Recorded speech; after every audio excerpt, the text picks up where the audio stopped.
ایران کے ساتھ ڈیل ہو گئی تو اسلام آباد جاؤں گا، ایران سے معاہدے کے بہت قریب ہیں، اسی ہفتے کے آخر میں مذاکرات ہو سکتے ہیں۔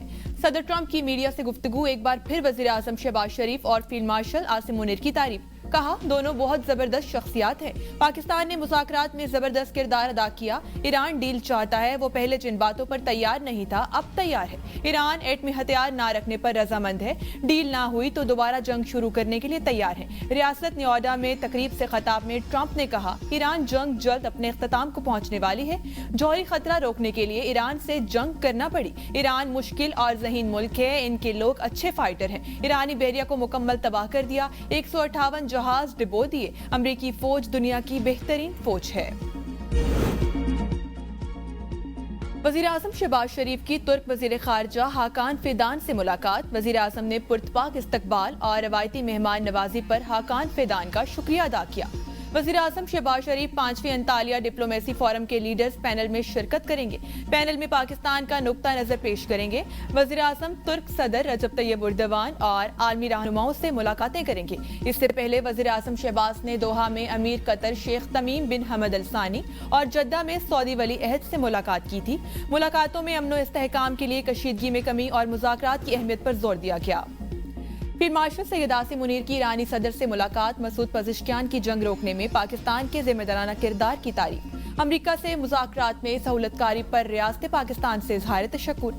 فیلڈ مارشل عاصم منیر کی ایرانی فوج کے خاتم الانبیاء ہیڈ کوارٹر آمد، میجر جنرل علی عبدالعی سے ملاقات، اہم علاقائی امور پر تبادلہ خیال۔ فیلڈ مارشل کی ایرانی پارلیمنٹ کے اسپیکر باقر کالیباف سے بھی ملاقات، ایرانی اسپیکر جنگ بندی پر ریاست پاکستان اور فیلڈ مارشل سے اظہار تشکر، کہا پاکستان کی سیاسی اور عسکری قیادت کی وجہ سے جنگ بندی ممکن ہوئی۔ وزیر داخلہ محسن نقوی کی ایرانی ہم منصب سے ملاقات، سکندر مومنی نے جنگ بندی اور مصالحتی کردار پر پاکستان کی تاریخ ساز کاوشوں کو سراہا، کہا کہ جنگ بندی پاکستان کی ثالثی میں قائم ہوئی، ایران پاکستان کا مخلصانہ اور مثبت کردار ہمیشہ یاد رکھے گا۔ وزیر داخلہ محسن نقوی نے کہا پاکستان خطے میں پائیدار امن اور استحکام چاہتا ہے، مشرق وسطی تنازع کے دیرپا حل کے لیے مخلصانہ کاوشیں کی جا رہی ہیں، جنگ کسی مسئلے کا حل نہیں۔ اسلام آباد میں امریکہ اور ایران کے درمیان مذاکرات کے دوسرے مرحلے کی تیاریاں تیز، تزئین و آرائش کا عمل جاری، شاہراہوں، پارکوں اور ریڈ زون میں خصوصی سیکیورٹی ٹیمیں تعینات، روٹس پر واقع عمارتوں کے مالکان سے سرٹیفکیٹ لینے کا عمل شروع، ہوٹلز اور گیسٹ ہاؤسز کے لیے سختی، مہمانوں کا ریکارڈ رکھنا اور روزانہ رپورٹ تھانے میں جمع کرنا لازم قرار۔ راولپنڈی میں ٹرانسپورٹ اڈے اور رینٹ اے کار کے تمام دفاتر 26 اپریل تک بند۔ ایران نے معاہدہ نہ کیا تو زیادہ قوت سے جنگی کارروائیوں کے لیے تیار ہے، امریکی وزیر جنگ پیٹ ہیگزٹ کی دھمکی، کہا ایران کے لیے پیغام ہے ہم آپ پر نظر رکھے ہوئے ہیں، ایران کے فوجی اثاثوں کی منتقلی کا علم ہے، ایران جوہری ہتھیار نہیں رکھ سکتا۔ صدر ٹرمپ کے فیلڈ مارشل سے اچھے تعلقات ہیں، ایران کے پاس آبنائے ہرمز کنٹرول کرنے کے لیے اب نیوی نہیں رہی، ایرانیوں کو معلوم ہونا چاہیے ہماری اور ان کی صلاحیت میں کوئی برابری نہیں۔ جنرل ڈین کین نے کہا کہ امریکی افواج کسی بھی لمحے دوبارہ کارروائی شروع کرنے کے لیے تیار ہیں، ایران کی مدد کرنے والے ہر جہاز کا پیچھا کریں گے۔ امریکی ناکہ بندی کی وجہ سے ایرانی برآمدات رک گئیں، ناکہ بندی کی خلاف ورزی کرنے والے جہازوں کو طاقت سے روکا جائے گا۔ دشمنوں کی ہمیں غیر مسلح کرنے کی خواہش کبھی پوری نہیں ہوگی، ایرانی آرمی چیف میجر جنرل امیر حاتمی کہتے ہیں کہ ایران کو جھکانے کا خواب دشمن کو قبر میں لے جائے گا، ایرانی فضائیہ اور نیوی کو تباہ کرنے کے دشمن کے دعوے غلط ہیں، ہماری فضائیہ اور نیوی پہلے سے زیادہ مضبوط ہے، بحری ناکہ بندی بحری قزاقی کی ایک شکل ہے، ایرانی دشمنوں کی کوششوں کو کامیاب نہیں ہونے دیں گے۔ سپریم لیڈر کے مشیر محسن رضائی نے کہا کہ ایرانی فوج کے لانچر امریکی جنگی جہازوں کو نشانہ بنانے اور ڈبونے کے لیے تیار ہیں۔ پاکستان کا آبنائے ہرمز میں معمول کی بحری نقل و حرکت کی بحالی کا مطالبہ، اقوام متحدہ جنرل اسمبلی سے خطاب کرتے ہوئے پاکستانی مستقل مندوب عاصم افتخار نے کہا اگر عسکری کشیدگی اور رکاوٹیں برقرار رہیں تو انسانی مشکلات میں اضافہ ہوگا، یہ اثرات خطے میں پھیل کر وسیع معاشی مشکلات میں تبدیل ہو جائیں گے۔ مشرق وسطی کے تنازع نے نہ صرف خطے میں بلکہ اس سے باہر بھی سب کو متاثر کیا، پاکستان نے کشیدگی میں کمی، جنگ بندی کو ترجیح دی، اسلام آباد میں مذاکرات پاکستان کی سفارتی کوششوں کے نتیجے میں ممکن ہوئے۔ لبنان اور اسرائیل کے درمیان 10 روزہ جنگ بندی پر اتفاق. صدر ٹرمپ کہتے ہیں لبنان جنگ بندی میں حزب اللہ بھی شامل ہوگی. 44 سال میں پہلی بار لبنان اور اسرائیل میں سیز فائر ہوا. میں نے 10ویں جنگ بند کرائی. لبنانی صدر کا امن کے لیے کوششوں پر صدر ٹرمپ سے اظہار تشکر. اسرائیلی وزیر اعظم نیتن یاہو کہہ چکے ہیں کہ جنگ بندی کے لیے حزب اللہ کو غیر مسلح ہونا ہوگا. جنگ بندی سے قبل اسرائیل کے لبنان پر حملے جاری. مزید 8 افراد شہید، متعدد زخمی. اسرائیل کا لبنان میں ایمبولینس پر حملہ، 2 افراد زخمی. اسرائیل لبنان جنگ بندی پر تہران حزب اللہ کے حق میں نعروں سے گونج اٹھا. ایرانی دارالحکومت کے قلب میں ہزاروں افراد جمع ہوئے اور لبنان کی مزاحمتی تنظیم حزب اللہ کے حق میں اور اسرائیل کے خلاف نعرے لگائے.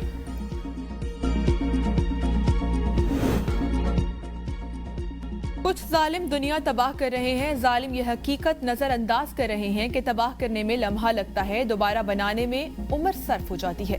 پوپ لیو کی ایک بار پھر جنگوں پر اربوں خرچ کرنے والے رہنماؤں پر تنقید. کہا جنگوں کے آقا اس حقیقت سے نظریں چرا رہے ہیں کہ ہلاکتوں اور تباہی پر اربوں ڈالر خرچ کیے جا رہے ہیں، مگر زخموں پر مرہم رکھنے، تعلیم اور بحالی کے لیے. اطلاع ملی ہے کہ بشرا بی بی کو گزشتہ رات اسپتال منتقل کیا گیا ہے. Chairman P T I barrister Gohar کا ایکس پر بیان. کہا علاج سے متعلق بریفنگ کا مجھے انتظار ہے. اہل خانہ کی بشرا بی بی سے ملاقات ہونی چاہیے. بانی پی ٹی آئی کے اہل خانہ کو بھی ملاقات کی اجازت دی جائے اور انہیں علاج کے لیے اسپتال منتقل کیا جائے. ترجمان خیبر پختونخوا حکومت شفیع جان نے کہا بانی پی ٹی آئی کی اہلیہ کی صحت سے متعلق خبریں تشویشناک ہیں. پنجاب حکومت کی غفلت اور خاموشی افسوسناک ہے. بانی اور اہلیہ کی صحت پر پنجاب حکومت مسلسل غفلت برت رہی ہے. بشرا بی بی ایک غیر سیاسی خاتون ہے. پنجاب حکومت کا سیاسی انتقام پر مبنی رویہ ناقابل قبول ہے. بانی کو کمزور کرنے کے لیے ہتھ کنڈے پہلے بھی ناکام رہے، یہ ہتھ کنڈے آئندہ بھی ناکام ہوں گے.